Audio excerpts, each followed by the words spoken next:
வணக்கம் நண்பர்களே. ஆப்ரியா ஜமலகம் தென்காசி வேலியாடு சேல்ஸ்க்கு வந்திருக்கு.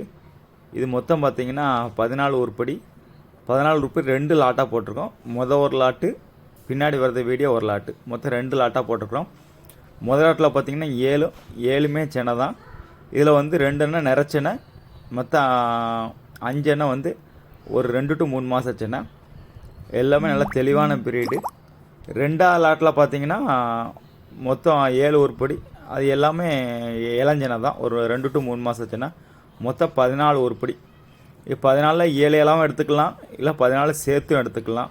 இது யாருக்காவது வரலாம் கால் பண்ணுங்கள். இங்கே பல் பார்த்தீங்கன்னா எல்லாமே 2 பல் 4 பல் தான், அதுக்கு மேலே எதுவுமே கிடையாது. எல்லாமே இளம் பொருள் இது தான் எல்லாமே. இது யாருக்காவது வேணால் கால் பண்ணுங்கள். நல்ல தெளிவான ப்ரீடு, நல்லா இருக்குது. இது நீங்கள் மொத்தமாக எடுத்தாலும் சரி, இல்லைன்னா 7 இலை தனித்தனியாக எடுத்தாலும் சரி. 2 லாட்டாக போட்டிருக்கோம். மொத்தம் 14 உருப்படி. அது வந்து நிறைய பேர் வந்து எனக்கு 5 வேணும் 3 வேணும்னு கேட்குறீங்க, அதனால் தனித்தனியாக போட்டிருக்கோம். யாருக்காவது வேணால் கால் பண்ணுங்கள். ஓகே, மீண்டும் அடுத்த ஒரு சந்திக்கு வரை உங்கள் நண்பன் அப்துல் ரஹீம். பாய்.